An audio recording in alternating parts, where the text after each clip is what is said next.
this talk is about my own experience, and it's limited by my own experience. I will write, you should do that, but you should actually think if this is what you want to do, and this is just a recommendation. It's not. It's my experience, basically. And another thing is, I really welcome if people would say, hey, actually, in this point, I've applied this idea with a different technique. We just have a lot of discussions that over the corridors with some other people, and they were great. I learned a lot from them. So feel free to interrupt and just inject your own ideas. That will be very helpful, I think, because we all have very different experiences, and things work sometimes, and sometimes they stop working, and so it's good to have a variety of tools. Okay, so sir, first of all, this is something pretty important. There's a number of papers who try to identify the Turker communities, and yeah, so that is basic information, but it's really important that most Turkers come from the US and some of them come from India. What is really important, that is the US flag only, which is supposed to give you only US participant, actually gives you a mixture of US and Indian participants. And just to be clear, that's not like a software bug, that's just Indian nationals registering for US cases. No, the people from actually India they're writing you, and you see the signature from Bangalore. Right, but it's not that Mechanical Turk is confused. It's that they've registered for a US case. Yes, they register, or they bought or got Turk IDs from US participants, because that increased their chance to get. They're pretty. I mean, a lot of them are not really shy about it, or they don't police their identity. And you ask them, "Where are you from?" or you ask them something that, where's your native tongue? You get a response. So it's just something that is good to know. I'll talk about one of the consequences of that in just a second. And there's demography. I think the most important thing is also the fact that basically a lot of them is 40% of them or 70% of them. It's just nice to have. It's not something that they rely on.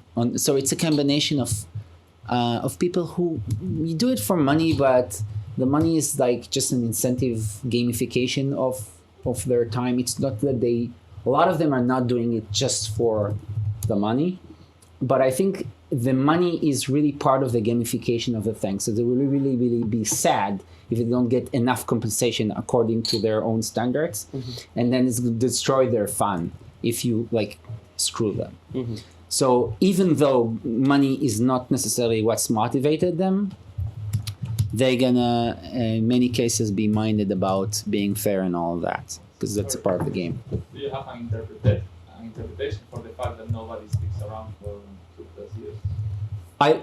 No, but that rotation of participant is very important. It's also a rotation of daily. I think I discussed it just in a second. Okay, I discussed the consequences, but what means about the cohort that it's keep rotating, in a sense that if you wait for a couple of months, you get new unique participants. And then it's also rotating within a shorter time scale. So if you wait for a couple of weeks, you get the full few thousand that are out there. But if you just run it for a single snapshot, you get just few hundreds, up to around 2,000. So it's easy to get 100 to 500 unique participants for each experiment. Very easy. If you don't block participating again, you get many participants who play all your hits. So I have participants who played in 50 of my hits. It's very common. If you don't care if this is pilot data, you just choose to learn for another experiment that you eventually run in the lab, it doesn't matter that much. And so it also happens in the lab that you have a lot of repeating participants where it runs a lab experiment or a lab operation. You'll have the people who comes every time. So that's not the end of the world, depends on what you want. It's a little bit harder to get more than around 1,000 unique participants in around 1 or 2 days. Is that number sounds correct to you? This is my experience, at least. If you wait for longer time spans, you can get more and more participants. I personally didn't run that much of experiment that where the server was running for a month. So but colleague did it, and it seems possible. It's pretty easy to get around 2,000 to 3,000 sessions with repetitions in a very short time span. Okay, there is an issue that participants, if they see a recurring hit or see hits that is similar to another participant, they often will ask you, am I allowed to participate again? And you can try to also block them and say, don't participate again if you participate, and they will obey to a certain extent. If you really want to do it effectively, you have to actually block them with a method that I'll describe in just a second. But if you're running a lot of hits that are similar to one another and you don't care about it, you better write it in the ad.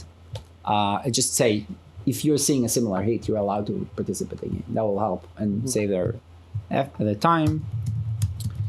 Yeah, so the effective size of the cohort in a given chunk of about 2 or 3 months is about 8,000 to 10,000 people. I haven't seen that cohort, but other people have tried to see that. But you kind of see it when you try to get to very large numbers, and you can start seeing the limits. Okay, another thing that the Indian-US thing generates a difference in time day of the time. So if you run the experiments in the morning, US morning, you get more US participants. And you get in the middle of the night of US time, you get less US participant. And that has a lot of implication. For example, if you have a latency issues with particular region in the world, like India, then all the latency issues come up in the evening. So you have an experiment, and relatively few people complains about loading a large audio file, and then immediately you get into the evening, and a lot of people complains. Mm-hmm. So this is because their latency is different from the participant who runs it in the US, from the obvious geographical reasons. Okay, so setting the US only flag doesn't mean that you only get US participants. If you want to get people from diverse backgrounds, you can remove the US flag and run the app for a long time, and you get enough people from different places in the world. There's maybe you're not sure that these participants are really a good sample of their origin countries, because very sophisticated participants. Just for the history, originally MTurk was available to whoever wants to register, and then many years ago, I don't know exactly the time, but very close to the beginning, about 10 years ago, they blocked it just to US participants. Now, if you want to join MTurk, you still need this US Social Security. Mm-hmm. But I think that I am following the docs. I joined before yesterday, and I got an invitation. And I just said, I'm from Spain, I live in Germany, and it went through. I can start earning a lot. What happened is that they blocked India for I don't know if it's still the case, but I remember in 2013, 14-ish, they blocked India from making new accounts because they were just flooding the marketplace with bad wick. And the reason why it's all US and Indian people is because Amazon pays in actual dollars in US and India. Other places, they pay in Amazon gift cards, Amazon money. No? Did you? Let me log in, but I mean, as I said, I did that for this workshop, and it went through. I didn't lie. And did you actually get paid? I see the qualifications in dollars. I didn't follow an experiment. Yeah, I can try and get back to you. I'm not saying that you don't get paid. I'm just saying, does that money actually get paid out to you as a check, or does it come out as Amazon credit? They provided me with so they asked me some personal questions like where were you born, etc. And then you get a tax form that you have to consent, and then they say, okay, you're ready to work. And then you jump into this lobby thing that you showed the other day. So, okay. I mean, I can try some. It's maybe and get back to you if I get okay. some. It's also very different. Maybe it's my experience of running it from different. So if you're geographically located in this particular place, would be different than you just try to. So okay, that's informative. But basically, that means that most of the population you're going to see, there's an imbalance in the population, at least in practice, and you kind of see it in that graph, right? So I mean, in the form they made sure I think 3 times I had to swear that I am not from the US, because I think that made a big difference regarding taxes. So they really stressed that thing. Okay, cool. All right, so we discussed that. So if you want to get a lot of people from the world, you just put the app for a long time and you do get it. But again, you have to think whether these are a sample of people, really a good sample of people, and talk to me about it if you're interested. I have some data on that. All right, so yeah. So the problem is that some of you heard that there's a lot of bots inside MTurk. And that has been a concern of many people. But I think with Dallinger, it's pretty easy to generate heat that is basically bot safe. The bots are not very sophisticated. They are just things that try to click through or do minimal work in order to get easy bugs. Whenever they are seeing something that is more complicated, they're just not going to go for it. So,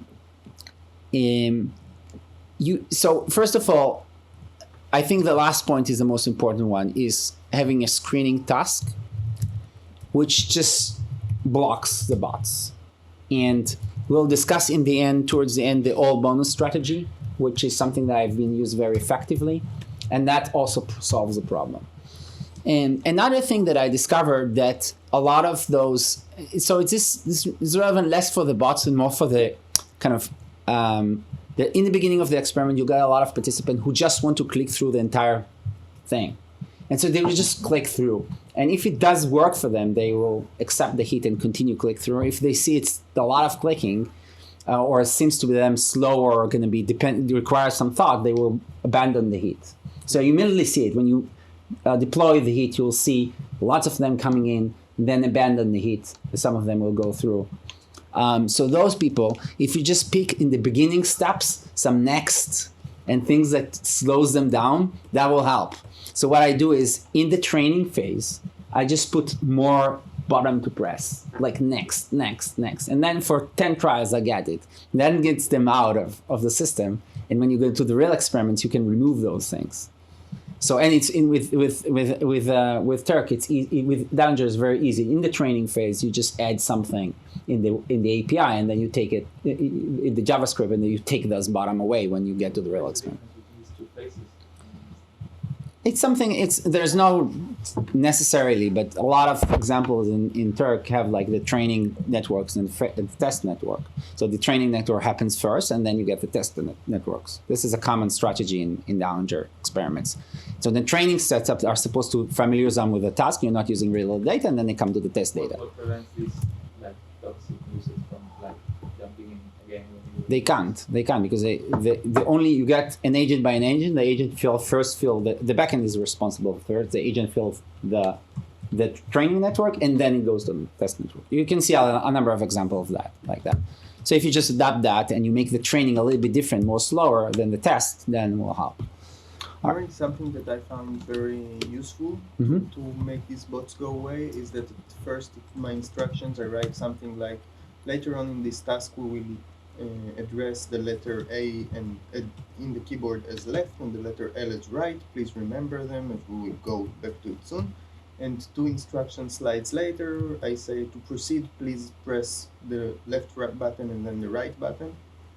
And if you didn't follow the instructions, you can't do it, and then just that's great. A great dropout. And you can you describe your method? Mine is super simple. I could actually just show a little demo. Let me pull it up. That one. Will it be here? No, not this one. Let me pull it up. But the idea is basically, I just show them a paragraph of text that says, hey, this test may require answering some open-ended questions. People tend to hate these things. So if you're okay with it, please type in the box below, I will answer open-ended questions, period. If they don't do that exact text, it's okay for them to copy-paste it. But if they don't do that exact text, they can't move on.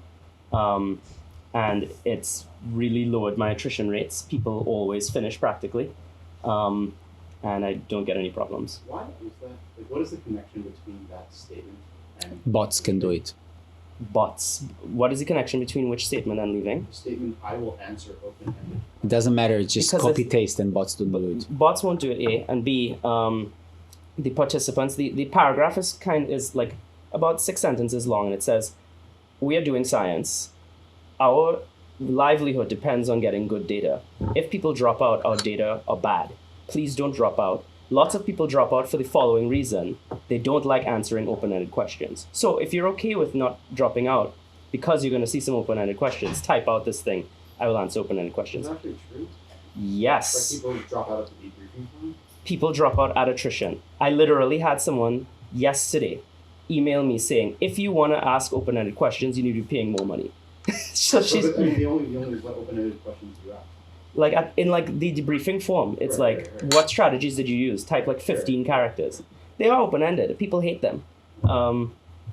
And I even put it in studies where I don't do a debriefing form because it's been so useful for filtering people. It's not substantively different than like I will perform the entire experiment and like to your satisfaction. Not in terms of the promise, but in terms of how you frame it. Totally different, I think. Because this is saying, hey, we really want you to do us a solid, and here's a popular reason why people don't like this. I'm warning you in advance, it's going to involve this thing that people find onerous and annoying. Will you please still do it? So yeah. The IRB is okay with that? Like, Why would they have a problem with me? The IRB is okay with me asking questions. There's no deceiving it. There's no It's like a second consent form. Right? Like, It right? is. You sign a consent form and then you say like, okay, look, you've already just consented to doing the thing I asked you to do. Right, Yeah. right. Please, like, leave now if you're not actually going to do it. Yeah, Right. it's like foot in the door with the Yeah, consent no, I form. mean, I was just asking because I remember like one point talking to somebody at the IRB who really wanted, consent form to include, a clear statement about you can leave at Oh, any that's a good time. point, actually, yeah. Consent forms still have that. You can start, but then you can leave at any That- time. But I bet they wouldn't let you do that if one of those open-ended questions was like, please tell us about a time in your life when you've been in like something that would bring back some negative memory where they Yeah, might yeah. be like, oh no, I don't want to answer that. Yeah. Like you don't want to, like there is the conflict of like it must be voluntary, and so having them sign a statement that like suggests that they're giving away some right to not. And I'm not probably- It's asking them. It's not. I'm asking, and I'm not saying that like if they agree to this that there's any penalty for not. There's nothing saying that. There's nothing saying if you drop out you're gonna die. I'm gonna come to your house with an axe and I'm gonna make sure you pay for this horrible offense you've done to me. It's literally just saying. Not suggesting you're doing anything wrong. I'm just thinking like with the way IRB would might feel about something like that being a little coercive maybe. In practice, the penalty is not it's not you murdering them; it's you rejecting the hit. Yeah, and we never say that we would anyway. We just said if you want to keep going, please be Yeah. sure to just type this in.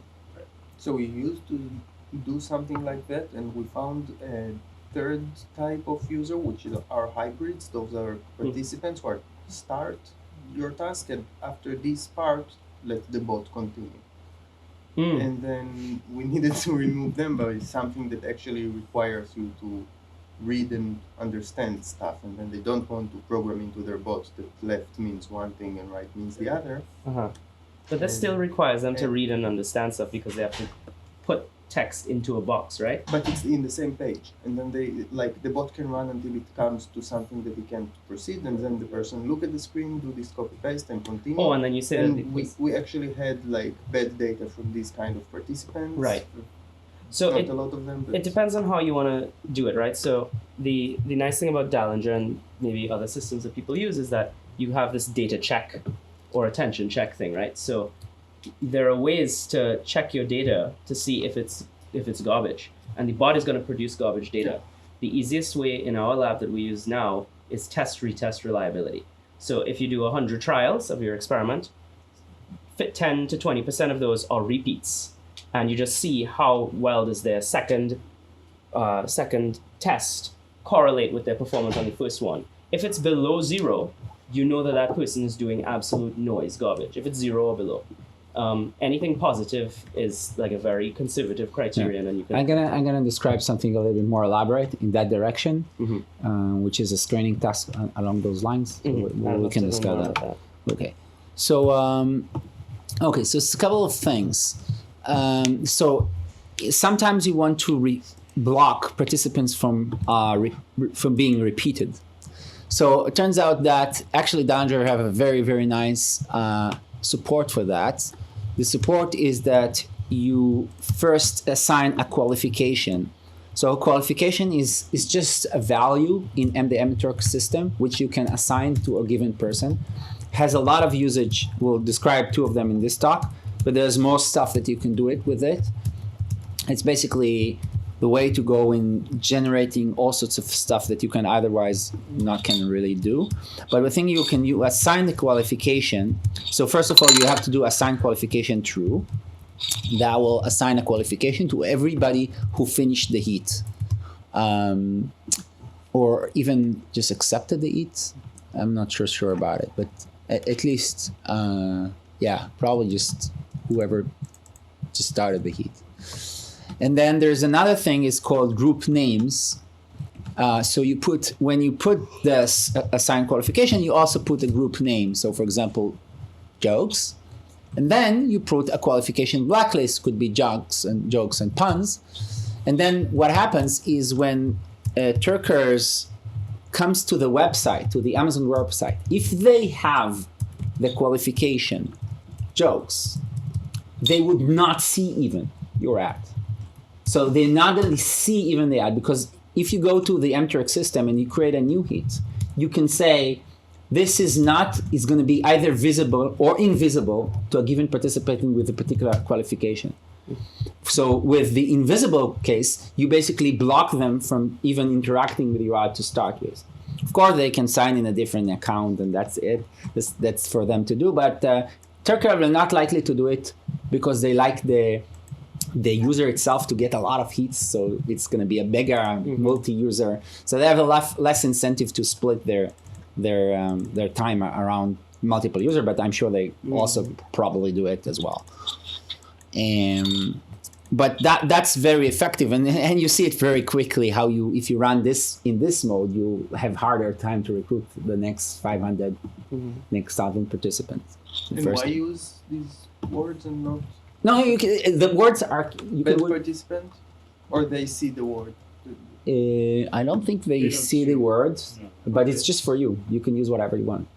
Remember that eventually you might have like a series of experiments, so those words will be used for, you can assign qualification for that particular word, and then there's going to be like other experiments, which is control experiment, different experiments in one block. You can make it more complicated if you want. It doesn't show them the words, but you shouldn't use anything offensive, because if they do a data protection request, they can probably see that. And if you ever, for whatever reason, manually remove a qualification from someone, they get an email saying you no longer have this qualification. So what was really nice about it, that it makes this kind of selection of participant anonymized. So if you think of it, Amazon is like a third party, which you don't really need to. You don't. Otherwise, you get a participant, and then you can need to reject it in some way. That's wasting everybody's time. But here in this case, it's just block them to see it even. Then it's the best. Are these made unique? Like group jokes? That's Dallinger team dealt with it. Okay, but is it unique within Amazon? No. They actually make a little hash value. So this is really unique. So like a long hash value. The question is like one of the namespace, right? It's like what's the namespace of these? And it's not global. It's your Turker account. It's like your Turker cluster account is namespace, which means it's important. It means that like if your lab is all using the same MTurk account, and you would share, and so it's both useful and harmful, which is like you have to make sure that if you're going to use like music study participants, that like nobody else is also running something that's called music study participants. But it also is beneficial where you're like, oh, the two of us are running experiments. We're like, I don't want any of your participants if they've already seen your thing to be working in mine. You can just then explicitly coordinate and share the. The other thing is that it's an account, but not you would have preference to actually having very unique words here. So like music participant 1, 2, 3. The upside of this that if you there's downside and upside. The upside of it is that you can later on manage it. So you can go and use command line interface and a custom script to actually change that. But once you didn't give this qualification, then there's no way to know. So you basically cannot exclude the repeated participant if you have not explicitly planned for doing it. All right, so a couple of kind of points which are pretty trivial, but they're important. First of all, the payment should be around $7 per hour. And again, it's not because necessarily Turkers feel like depends on it for their life, but this is what's expected to be fair. And there's not a lot of advantage to paying more as well, but this is what they want to see, and that's for per hour netto playing the experiment. So if they wait in the waiting room or something like that, you can compensate with them, but not in the same rate, or they do not expect the same rate of compensation. But they definitely expect that if you play them, if they spend some time around it. Okay, another thing is that a lot of the participants are not that fast. Maybe they're not paying as much attention as you would, and maybe their internet connection is slower. So take into account when you compute it, give it a little bit more. It's very easy to monitor how much time it took them really. When you go to the participant table, you see before and after, you compute the difference, that's the time spent, and monitor it. If what you're giving is less than the median of it, well, you're probably off, right? Even though myself, I can do the task in 20 minutes, it's not the same internet connection, it's not the same condition. So I think this is something you can constantly monitor and just make the right balance between paying them more than they should be and a little bit more than they should be is also fine. Okay, the bonus payment and the condition, the duration of the experiment should be explicitly set in the add HTML, and I show you, I also put it into config in the add description, how much bonus expected to be paid. That's good practice, they like it, and if you really pay them. Okay, then there's a trivial suggestion, run always your experiment in debug mode. There's a lot of manual things. When things go wrong, you have to fix that and answer emails and all of that. So you just better not getting there. However, of course you will, but at least debugging into a sandboxing is helpful. What is the way of debugging or predicting for a given test how much money would that cost you? I'll describe it in a second. I mean, the simple thing is like you test yourself how long it takes you to do the experiment. You add a little bit, and you multiply it by so that's the time. Now the rate is $7 an hour. My institute requires $9 an hour, so I'm gonna pay more. And then I multiply it, get the estimated budget, and then I say, this task is 10 to 12 minutes, and it's gonna cost you so, and then it's gonna take you 10 to 20 minutes, 10 to 15 minutes. Yes, you are debugging, imagine that you have a bug. You are applying this logic into your bonus function, but you made a bug, and at the end, the API call is pushing 1,000 bucks. Yeah, there's no limit. We described ways in which you somehow limit that to happen, but if you have a bug that does that, there's no way back. How did you debug that? You run in debug mode, and then you check the database, Yeah, and the yeah, payment is yeah, set, yeah. and It's then you add the column. Yeah.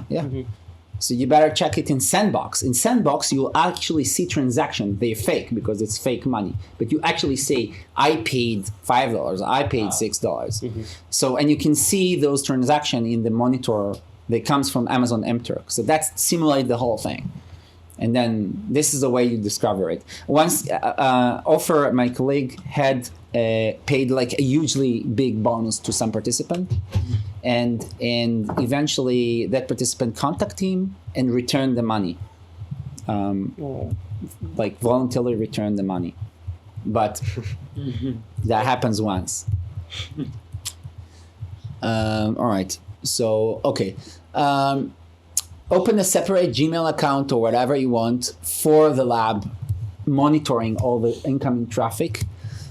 Follow feedback channels. Currently it's Slack. It used to be Terpticon or other sites. I'm not really updated because I haven't been running experiments in the past few months, but I think currently there's a Slack channel for Turkers. So be there and see what their comments about the experiments. And in Terpticon you could also sign as a requester and provide feedback and answer. And I did a lot of it.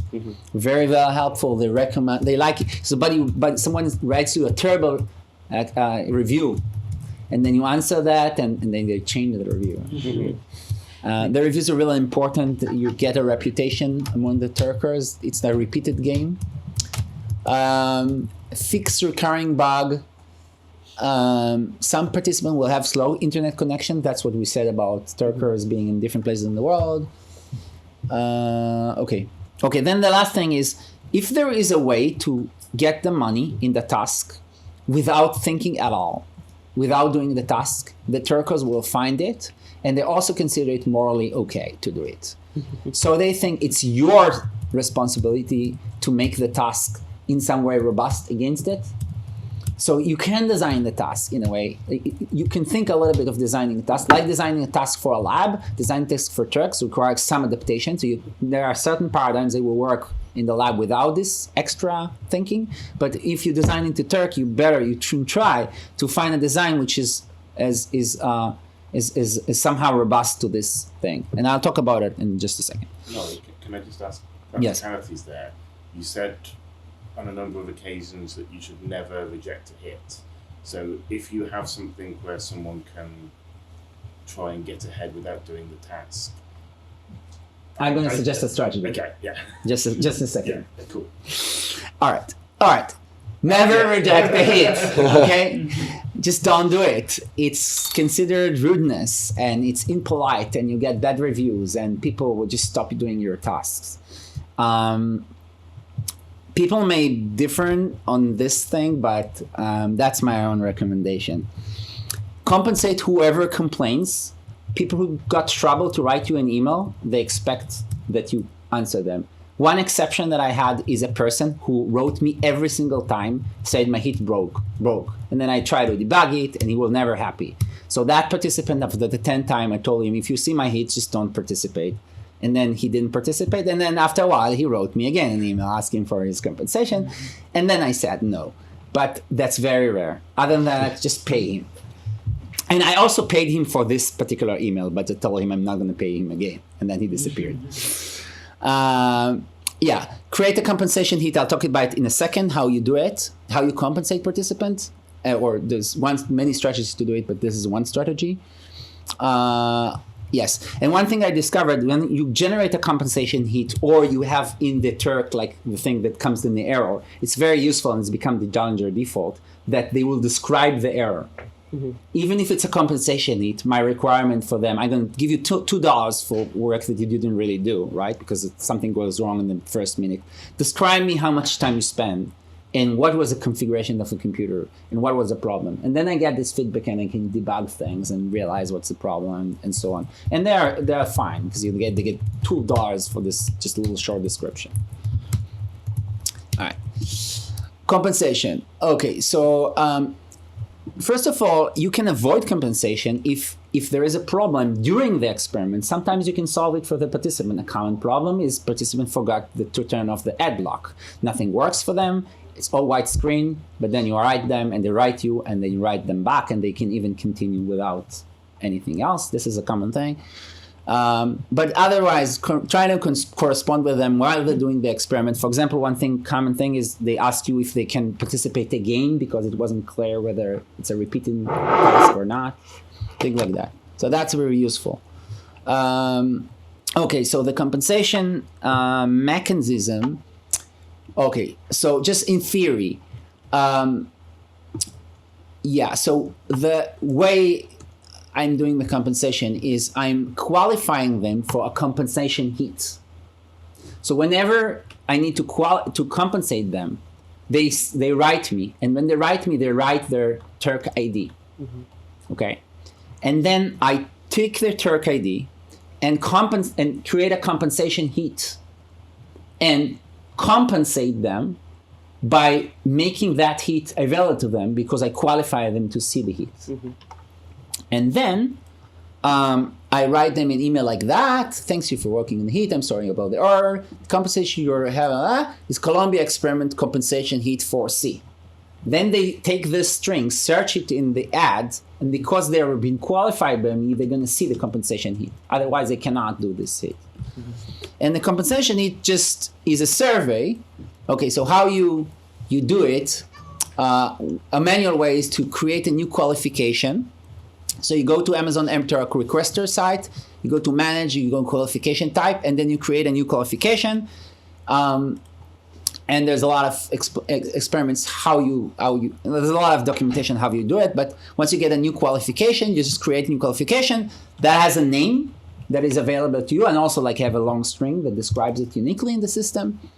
And then you create a compensation heat using the MTurk. I'm using the MTurk batch because that's the easiest. You can use Dallinger for that if you really want, but it's just like a text saying, yeah, I'm sorry about the error. But I tell them you must enter these things. You can, whether the computer browser, the full name of the heat, the accumulated bonus, your worker ID, and what was the error. And then there's have a free text. They fill this free text, they submit, and I can get to see it. If the real answer is really helpful, trying to be helpful, I sometimes give them even extra bonus, right? I feel like, okay, they will make an effort here. Okay? And then I usually compensate them manually, because sometimes the bonus will be depending on what they did or something like that. Okay? All right. Yeah, so how do you set the compensation heat? Well, you start a new batch in the Amazon MTurk, and then you say specify any qualification works must meet before they see your task. And then I said Colombia compensation heat 4 equal to 6, right? And then unless they are qualified to this particular qualification with the value 6, they will not just see the heat. And the number is because maybe I'm doing a number of batch of rounds of the experiments and I compensate all the people. Now the next round will come. I don't want to create a new compensation. I just put this value up, and it operates as if it was a separate compensation, but I don't need to create a new one every time again. I went through this pretty quickly. If somebody feels it needs more clarification? Okay. I was just gonna say, recently I started using this thing called Turk Prime. I don't know if you've used it before, but they have a really simple way to make these kinds of hits, and you would just type in your worker IDs and how much you want to give them, and by default that hit is just gonna be a hit that's just for them. It says compensation hit for worker ID. They get an email, like an automatic email, which you can customize, I think, and the whole hit is just press a button to get the money. But you can edit it to include whatever survey you want or that sort of thing. But it just seems like a very straightforward way. Yeah, maybe you can put that in the slides. Yeah. As a link to that or explanation how the tutorial. I think that will be useful. Yeah. Again, this strategy I applied when the other things were not available. Of course, but yeah, I think it's good. Okay, so how do you assign qualification or use the qualification system from the command line? It's just 2 words, this assign qualification, which allows you to give them particular qualification or update qualification. If they already have this qualification, you cannot assign them the qualification. You need to update the qualification, the same syntax, and you give them a different value than before. Okay, so this is all very, very, very well documented in the tutorial. Just giving you the kind of the it's not a full description of what you did, but it's enough to kind of figure out it yourself, I think. All right, so that's end of compensation. This is a number of important things we already kind of discussed. So the first thing is the lifetime of the experiment. This is the time that this thing will happen before it expires. The heat expires. It doesn't really matter for Dallinger because Dallinger will do this recruiting, automatic recruiting, and you usually close the task yourself and so on. So just giving a large number like 24 hours sounds reasonable. If your heat is expected to run more, just make it more. So it's for me 24 hours because most of my heats run for 12 hours. If I was running heats for like a day or 2, I would put it here a week. There's nothing to lose. You can always expire your heat. You lose nothing from that, or barely nothing, rarely. Okay, the other thing is very, very important. We already kind of touched it, but I want to emphasize this is crucial. The duration, which is the time that they see in this top of the heat, in the right side of the MTurk account, and MTurk ad, when they accept the heat. This is a clock, the time that ticks, So that's supposed to be a mechanism to relate to the duration of the experiment, but they don't want that to happen. They basically want that number to be very large number. So if I run in 20 minutes hit, it should be an hour. If I run longer, it's like about 3 times along the duration of the experiment. And you would imagine that you will have like 2 hours session paying $1. They feel, oh, that's not a good hit because they paid $1 for 2 hours, but they know to ignore this value because everybody ignores it. So basically, I think the recommended thing is to put here a very large number that allows them to do what they want to do, which is take the heat, wait for other heats to come, and then do it in their own time. This is the way they want to do it. It doesn't mean that the users who are doing this strategy are bad users. They're not. It's just the way they want. And you can try to fight it, but good luck. The other thing that I've learned from the duration thing is that the downside of a longer duration, the Dallinger provide this wonderful thing that happens when the participant time out. So you can hook to the timeout thing and trying to do something, prune the data and all of that. If you put 3 hours, it means that mechanism will be invoked right after 3 hours. And that's not ideal if you want to prune data. So that's the only downside of that number being very, very large. All right, so here's some tips. They're kind of trivial, but on the other hand, they're not. The title of the experiments, I usually put the bonus. And that's helpful for them to get, like, it gives them an insight what's going in the bonus. And then I do something that it's just helpful because when you try to manage the heat, you see a lot, you manage more than one experiment, you just don't remember which one is which one, and then I put something that connects to the Heroku title. So it will be, for example, in this case, it will be some cryptic number, but that's experiment 1 version D, and my Dallinger Heroku thing is also a Heroku will be deployed my minus app with something like A1D in the end. So then I can connect the app that I see to the title of the MTurk thing. So I can connect the name of the app. And if you run a number of experiments in parallel, it's going to be difficult because they all have, if there's no ways to connect the thing you see in MTurk app to the thing that you see in Dallinger. So that's I think. Another thing is it just happens to be that if you provide the same title for 2 experiments that are running in parallel, one will stop. It's really annoying. So if you keep this practice that every new version is uniquely deployed, they'll also avoid that problem because you have this scheme with yourself that every different Heroku app has a unique name, and then Heroku will not let you to deploy this app if it is the same name of a previous app. You see what I mean? Was it too fast? What's your level of confidence in the red? What? What's your level of confidence in the statement that's in red?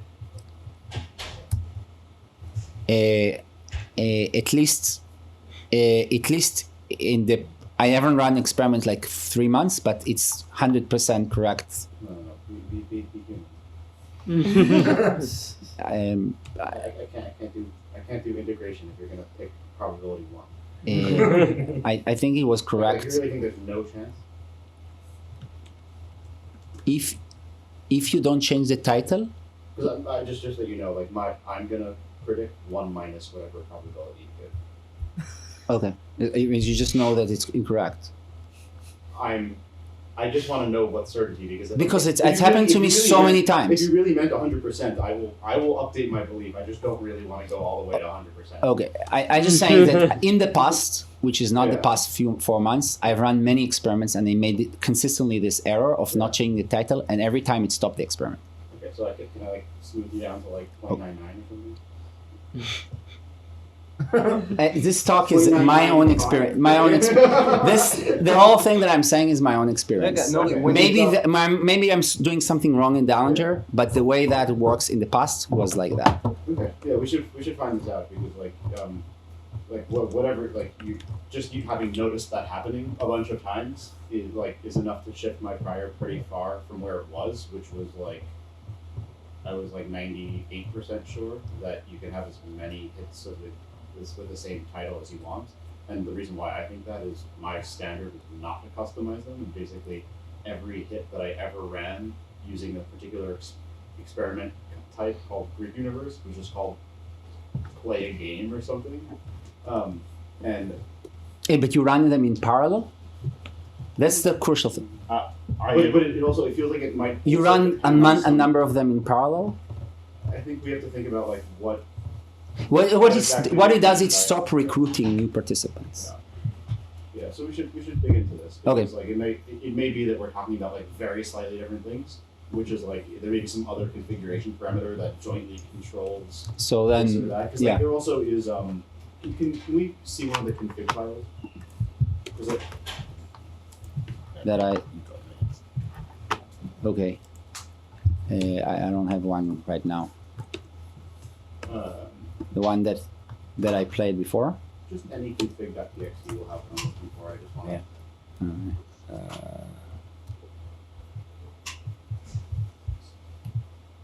Yeah, let's go to that config.txt right there. Okay, so if you look under the MTurk section, there's the title, and that's what you were talking about. Yes. There is also, if you go down to line 15, there's add group, and I think that this may control whether two hits are considered to be of the same hit type, like whether they'll appear in the same grouping. So maybe a combination maybe of we should those. just pause on this, and I'll look into it. Yeah, but like this is a problem the way I run it, and maybe there's an easy solution. But if there is an easy, maybe we just can update the slides. But I also like your practice of appending some unique identifier to the title. It's just for like under the assumption that you actually want them all to appear as like, oh, you can do any of these of the same kind. Then maybe you would want them all to be the same. But if you actually want them to be separate hits, then like we could just build that in so that when it posts a title, it appends. Yeah. This is a possibility. I'm just saying that. Yeah.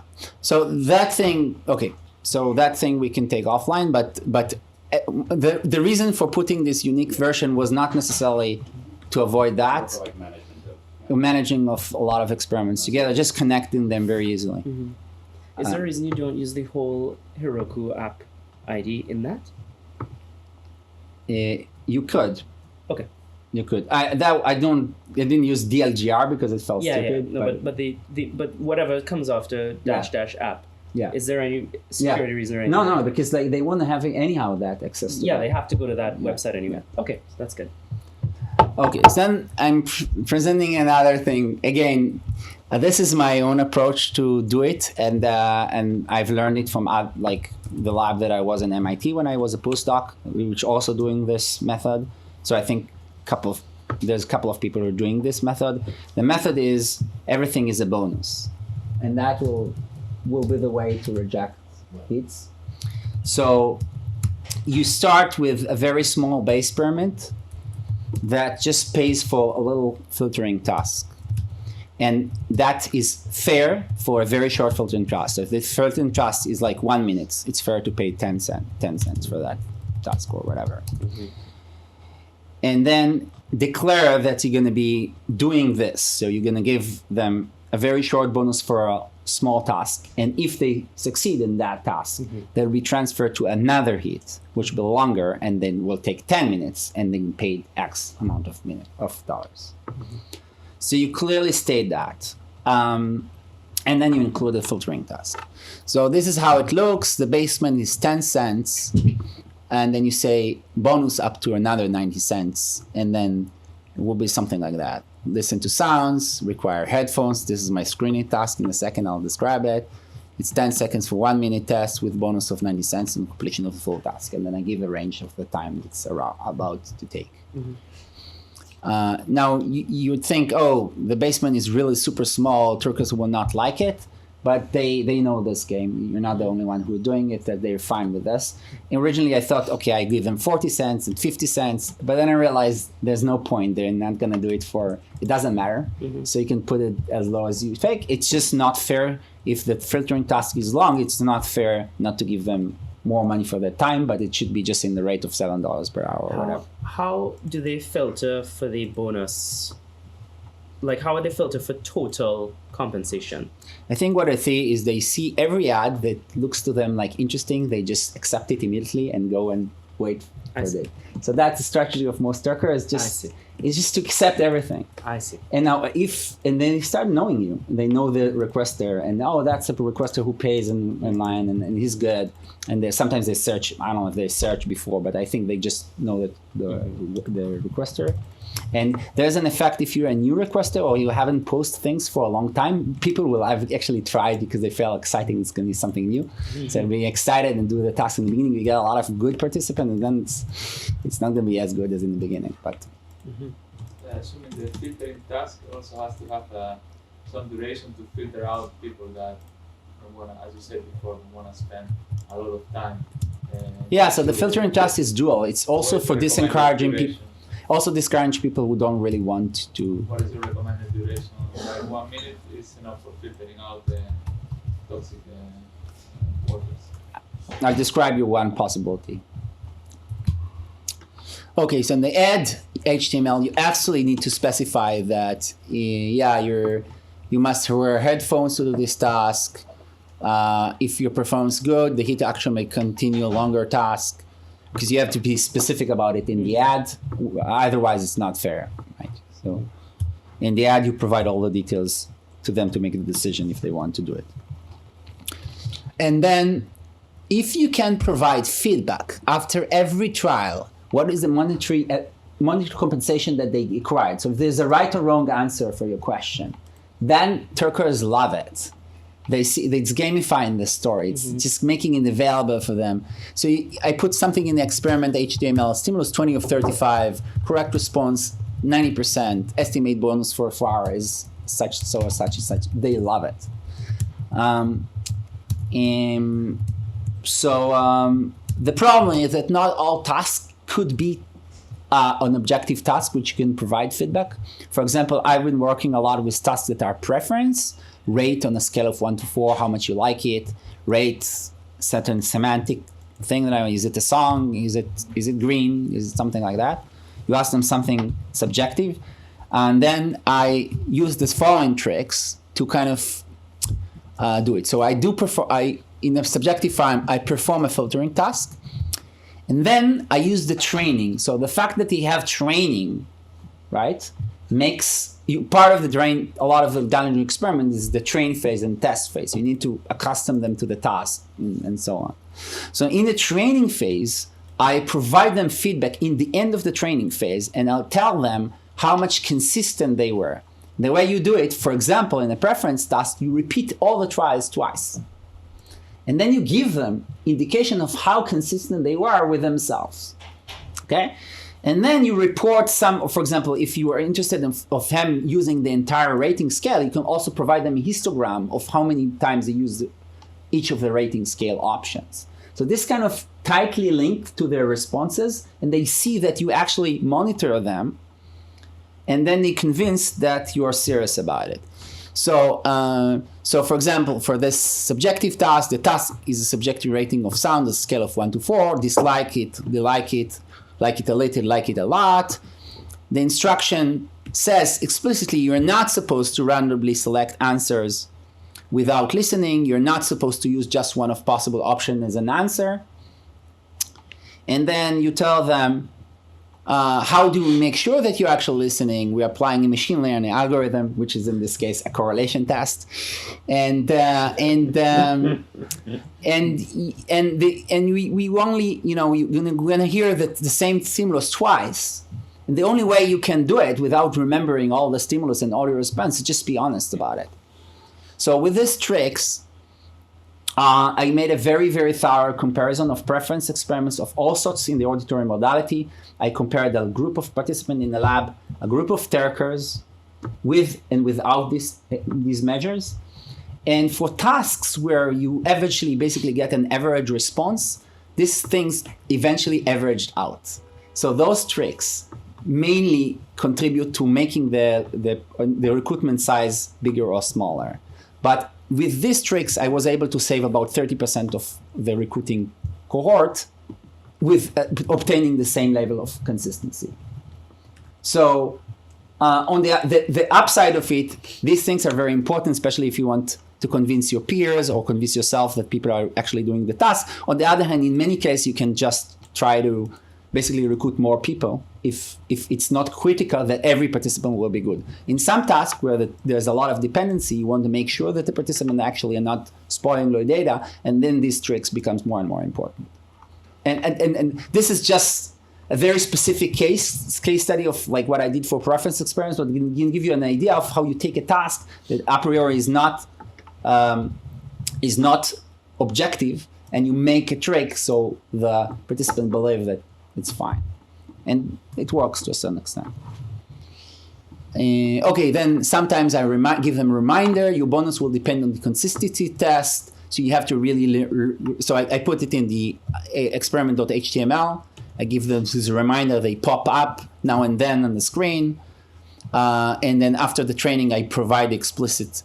Your consistency score is something and something. You provide X responses, 1 response, 2 responses, 3 responses, 4 responses. The whole point is that you monitor them, that they know that you care about those things. And the threat is that you give them reduced compensation. And you can decide whether you want to actually reduce their compensation, basic and attentions. Many times I don't do it because the threat is enough. A lot of people, when they see the things, they just return the hit because they want to mess with you. But what I had sometimes is people will just see a hit that repeats a lot of time. It's kind of boring. And I had at least 2 occasions where the data quality degrades abruptly. And I had no explanation for that. So it wasn't more bot. It was just people didn't care anymore about this particular hit or similar. As a repeated participant. In the case we are a lot of repeated participant. So in this case, these tricks, it never happens to me when I applied those tricks. But then I removed those tricks. It happened at least twice. So you have to be aware that it may be important in certain situations. So, sorry, one question. So with these tricks, really the experiment of asking people, you like this, you don't like that, could be of benefit. Yeah. I got excellent results. I systematically compared them to the lab results, and they were very extremely consistent. And consistent to the lab results. Actually the same numbers, not only just the same kind of qualitative things, really the same. For gaining load, maybe this is tangential, but for gaining knowledge, so that don't you really need to know more background about the people that are answering. Yeah, but I'm talking about experiments which are not really depending on very, very specific culturally. Obviously, if I run it in the Amazon, I get different results, but... You're already getting them. Yeah, and then you get different results. In Amazon, the actual Amazon.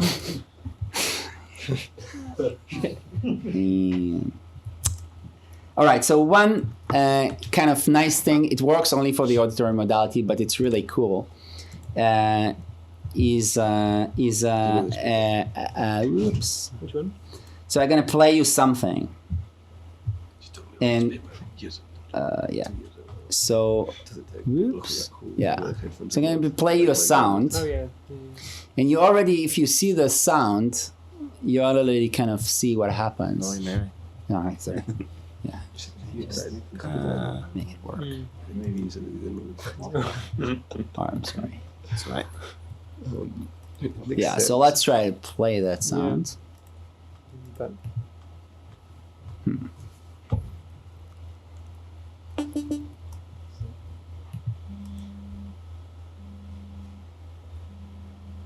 Okay, so the idea, there's the 3 sounds here.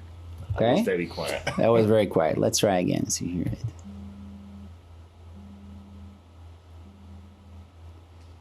What you see, you heard something, right? But it seems that there was no sound here for a reason that I'll explain in just a second.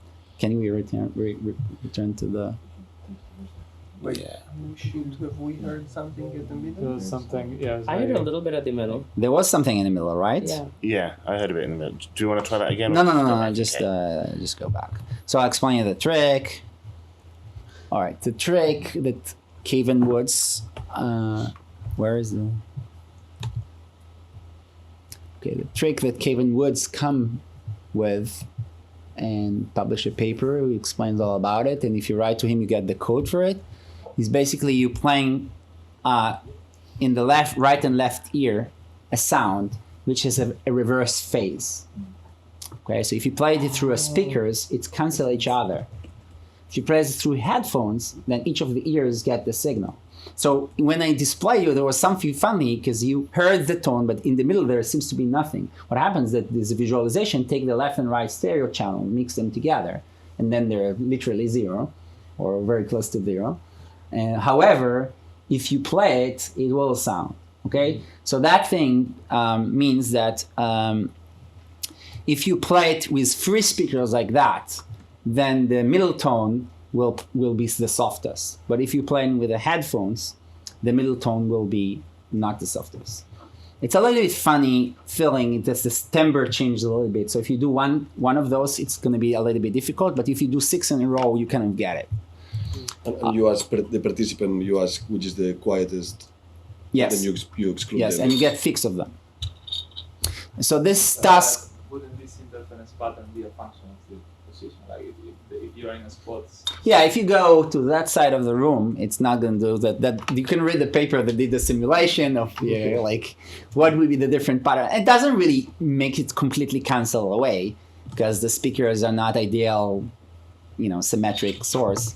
But it works pretty nicely. So this is the data that they provide in the paper, where in the lab, like there are just the blue ones are the people who are wearing headphones really and do the task, and the one without the red ones are one that are didn't do the task. So there's a good separation between the people who get a score 5 or 6 in the test, and then in the online world, you see a similar pattern that you see in the lab, like a mixture of these two possibilities, suggesting some participant listen and some participant don't listen, and that is an excellent task. It's also very hard for bots to solve the task because it actually needs to listen and do something. It also requires you to understand English instructions, and it's also actually something important for the quality of the data, especially for audition, because the headphone condition necessarily is much better. Most headphones are really amazing sources of thing, where if they put it on laptop, who knows what is in the background and all of that. So it's not a perfect thing, but it works pretty nicely. And it's an example of a task that is very helpful in basically filtering all the bots away. But another possibility would be to use the training. It's something that we also did. Use the training itself as a filtering task and then put the criteria on the training. So that's the alternative. And you can come up with other tasks of a similar kind.